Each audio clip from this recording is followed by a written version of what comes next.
কি অবস্থা? কেমন আছেন সবাই? বেশ লম্বা একটা বিরতির পর আজকে আবার একটা নতুন ভিডিও রেকর্ড করতে বসলাম। তো হ্যাঁ, আজকের ভিডিওটা খুব বেশি হেল্পফুল হবে তাদের জন্য যারা Fiverr এ কাজ করছেন। Fiverr এ কাজ করার ক্ষেত্রে অনেক সময় দেখা যায় যে ক্লায়েন্ট আপনাকে নিজে থেকেই বলে তাকে আপনার ইমেইল অ্যাড্রেস দেওয়ার জন্য কিংবা WhatsApp নাম্বার দেওয়ার জন্য কিংবা এমন কোনো উপায় বলার জন্য যার মাধ্যমে সে Fiverr এর বাইরে আপনার সাথে কাজ করতে পারে কিংবা যোগাযোগ করতে পারে। তো আপনি যদি মনে করেন যে ক্লায়েন্ট ভালো, ক্লায়েন্ট আপনার থেকে চাচ্ছে এবং ভালোর জন্যই চাচ্ছে। কিন্তু আপনি চাইলেও আসলে Fiverr এ এই পার্সোনাল যোগাযোগের কোনো মানে মাধ্যম কিংবা কোনো উপায় আপনি শেয়ার করতে পারবেন না। লাইক আপনি আপনার ইমেইল, আপনার মোবাইল নাম্বার, আপনার WhatsApp নাম্বার, হ্যাঁ? বা আপনার Facebook আইডি এগুলো আপনি শেয়ার করতে পারবেন না। এটা Fiverr এর টার্মস অ্যান্ড কন্ডিশনস এবং খেয়াল করলে দেখা যায় যে যেইসব কারণে আইডি সবথেকে বেশি সাসপেন্ড হয় তার মধ্যে প্রধান এবং অন্যতম হচ্ছে আপনার পার্সোনাল কোনো ইনফরমেশন শেয়ার করা। হ্যাঁ? যেগুলো বললাম যেমন WhatsApp, ইমেইল এগুলা শেয়ার করার কারণেই হচ্ছে আপনার আইডি ডিসেবল হয়ে যায়। এখন সেইসব ক্ষেত্রে আপনি আসলে কি করবেন? আপনি কিভাবে আপনার আইডি বা ইমেইল এগুলো শেয়ার করতে পারেন এবং সেটা নিরাপদভাবে? তার উপরেই আজকের ভিডিওটা। ঠিক আছে? তো দেখেন আমি সবাইকে নিরুৎসাহিত করব বা আমি আপনাকে বলব যে আপনি আপনার দরকার নেই। আপনি আপনার পার্সোনাল কোনো আইডি কিংবা ইনফরমেশন আপনি Fiverr এ ক্লায়েন্টের সাথে শেয়ার করবেন না। এটা হচ্ছে ১ম কথা। তারপরেও হ্যাঁ, একদম ক্রাইং নিড এ যদি আপনার দরকার পড়ে বা আপনার খুবই প্রয়োজন আপনার পার্সোনাল ক্রেডেনশিয়ালগুলো শেয়ার করা, সেই ক্ষেত্রে আপনি এই পদ্ধতিগুলো অবলম্বন করতে পারেন। আজকের ভিডিওতে আমি বেশ কয়েকটা উপায় বলবো। আপনারা চাইলে সেগুলো ফলো করতে পারেন। আমি সেই পদ্ধতিগুলো ফলো করে থাকি। ওকে। সো ১ম যেটা সেটা হচ্ছে যে আপনি একদম ডিরেক্ট আপনার যে টেক্সট আছে বা আপনি যেখানে যে মেসেজে কথা বলতেছেন আপনার ক্লায়েন্টের সাথে, সেখানে মেসেজে টাইপ করে আপনি আপনার ইমেইল, আপনার মোবাইল নাম্বার দিয়ে দিতে পারেন, যেটা আপনি অবশ্যই করবেন না। কারণ আপনি যখনই ইমেইল টাইপ করতে যাবেন, তখনই হচ্ছে ইমেইলটা লিখে দেওয়ার সাথে, সাথে আপনাকে হচ্ছে ওয়ার্নিং দিবে Fiverr মেসেজে। আপনি সেটা দিতে পারবেন না। আবার অনেকেই চালাকি করে কি করে?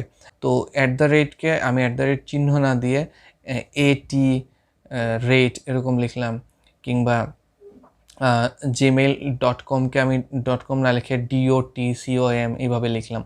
লিখে আমি চালাকি করে দিয়ে দিলাম এবং মনে হলো যে না খুব ভালো করছি, খুব চালাকির কাজ করছি। কিন্তু আল্টিমেটলি এটা আপনার জন্য বিপদের কারণ হইতে পারে। কিভাবে? ধরেন কোনো কারণে আপনার ক্লায়েন্টের সাথে আপনার ঝামেলা শুরু হইলো বা কোনো একটা প্রজেক্ট নিয়ে আমাদের ক্লায়েন্টের সাথে আমাদের মনোমালিন্য হতেই পারে। এটা খুবই স্বাভাবিক। তখন কোনো কারণে ক্লায়েন্ট যদি Fiverr সাপোর্টে আপনার জন্য আপনার অর্ডার ক্যানসেল করার জন্য কিংবা আপনার বিরুদ্ধে কোনো কমপ্লেইন করে, সেই ক্ষেত্রে ইনভেস্টিগেশনের স্বার্থে Fiverr আপনাদের ইনবক্সের কমিউনিকেশন কি হয়েছে সেটা এসে কিন্তু তারা চেক করবে এবং চেক করতে যায় দেখবে যে আপনি এইভাবে আপনার ইমেইলটা তার সাথে শেয়ার করেছেন এবং তখন উইদাউট এনি ওয়ার্নিং আপনার আইডিটা সে ডিসেবল করে দিবে। ওকে? সো এই জিনিসটা করার দরকার নেই। ঠিক আছে? সেকেন্ড আপনি যেটা করতে পারেন কিংবা অনেকেই যেটা করে সেটা হচ্ছে যে একটা ইমেজের মধ্যে সে হচ্ছে তার ইমেইল আইডি লিখে কিংবা মোবাইল নাম্বার লিখে একটা জেপিজি সেটা সে ইনবক্সে দিয়ে দেয়। এটাও করা যায়, Fiverr এটা ধরতে পারবে না, কিন্তু আপনি এটা করবেন না। কেন করবেন না? কারণ এই যে আপনি একটা ইমেজ সেন্ড করলেন, এটা কিন্তু থেকে যাচ্ছে। এটা আপনি ডিলিট করতে পারবেন না Fiverr মেসেঞ্জার থেকে বা Fiverr এর ইনবক্স থেকে।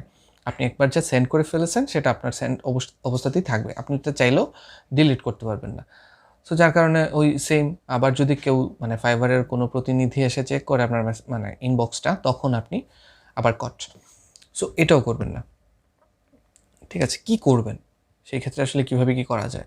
আমি যে উপায়গুলো ফলো করি তার মধ্যে একটা হচ্ছে আ আমরা যেভাবে টেম্প ইমেইল ইউজ করি ঠিক তেমনি হচ্ছে কিছু ক্লাউড ফোল্ডার আছে যেখানে আপনি টেম্পোরারি ফাইল আপলোড করতে পারেন এবং একটা নির্দিষ্ট সময়ের পর সেই ফাইলটা অটোমেটিক্যালি ডিলিট হয়ে যায়।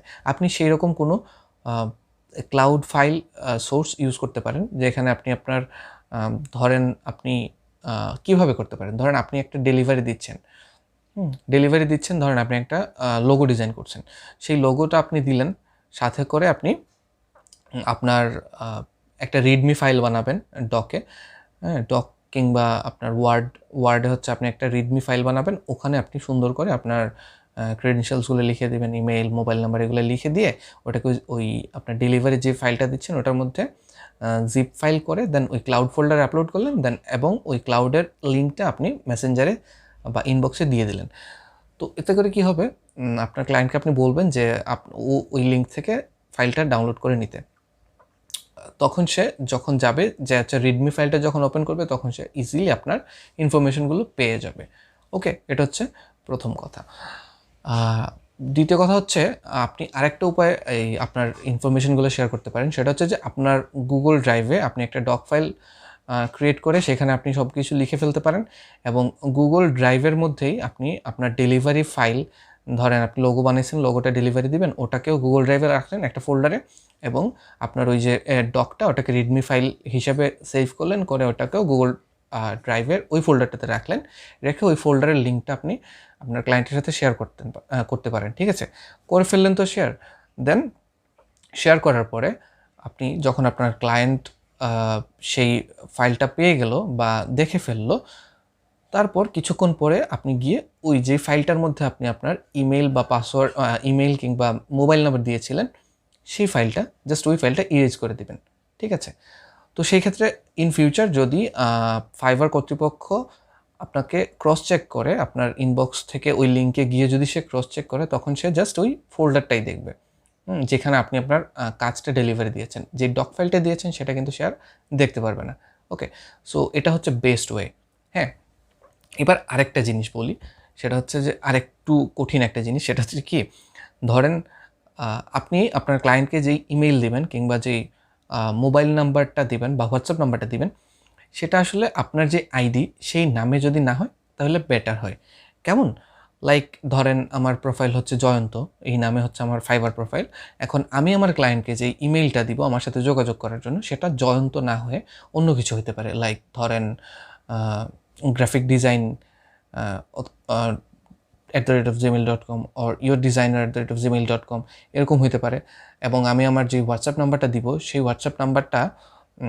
হোয়াটসঅ্যাপ নাম্বারটাতে আমার প্রোফাইলটা আমার নাম দিয়ে না সেভ করে আমি অন্য কিছু দিয়ে সেভ করে রাখলাম, যেন কোনো কারণে যদি ক্লায়েন্ট, ধরেন আপনি ক্লায়েন্টের সাথে এটা শেয়ার করেছেন, দেন কোনো ইস্যু নিয়ে ঝামেলা হয়েছে, ক্লায়েন্ট ওই ইমেইল বা ওই যে রিডমি ফাইল ওটার স্ক্রিনশট নিয়ে যদি সে ফাইবারে কমপ্লেইন করে এবং ফাইবার যদি ওখান থেকে ওই ক্রেডেনশিয়ালগুলো কালেক্ট করে যোগাযোগ করার চেষ্টা করে, সেই ক্ষেত্রেও যেন তারা আপনাকে খুঁজে না পায়, যেন অন্য একটা আইডেন্টিটির মানুষকে পায়, যাতে করে হচ্ছে আপনি সেফ থাকবেন, আপনাকে কোনোভাবেই ট্রেস করা যাবে না। সো এই ছিল আজকের উপায়গুলো। আপনি এই পদ্ধতিগুলো অবলম্বন করে খুব ইজিলি আপনার পার্সোনাল যেই ক্রেডেনশিয়াল এগুলো আপনি আপনার ক্লায়েন্টের সাথে শেয়ার করতে পারেন। তবে হ্যাঁ, একটা ওয়ার্নিং দিয়ে রাখি, সেটা হচ্ছে যে ফার্স্ট পরিচয় বা ফার্স্ট আলাপে কখনোই কোনো ক্লায়েন্টকে আপনি আপনার পার্সোনাল ইনফরমেশন শেয়ার করবেন না। আপনি আপনার পার্সোনাল ইনফরমেশন তাকেই শেয়ার করবেন যে ক্লায়েন্টের সাথে আপনি ধরেন 2-4-5টা কাজ করে ফেলছেন এবং মনে হচ্ছে যে ক্লায়েন্ট আপনার জন্য খুবই হেল্পফুল এবং আপনাদের মধ্যে একটা ভালো আন্ডারস্ট্যান্ডিং আছে। কেবলমাত্র ওই সময়টাতে গিয়েই আপনি চাইলে আপনার ইমেইল এবং আপনার হোয়াটসঅ্যাপ বা আর যাই হোক আপনি আপনার পার্সোনাল ইনফরমেশনগুলো শেয়ার করবেন। আদারওয়াইজ এটা কখনোই করবেন না, কারণ নতুন ক্লায়েন্টকে কখনোই ভরসা করা যায় না। হ্যাঁ, রিপোর্ট খাওয়ার চান্স আছে, আর রিপোর্ট খাইলে হচ্ছে এটা আপনার আইডির জন্য কোনো ভাবেই এটা ভালো কিছু না। ওকে, সো এই ছিল আজকের ভিডিওর topic, fibre tips and tricks এবং ফ্রিল্যান্সিংয়ের উপর আর ভিডিও চান তাহলে প্লিজ আমাকে কমেন্ট করে জানাবেন। এবং আজকের ভিডিওতে আমি যা যা বললাম এর মধ্যে আপনার কী কী আগের থেকেই জানা ছিল সেটা অবশ্যই কমেন্ট করে আমাকে জানাবেন। ঠিক আছে, ভালো থাকবেন, সুস্থ থাকবেন, দেখা হবে অন্য কোনো ভিডিওতে। সেই পর্যন্ত সবাই ভালো থাকুন, টাটা।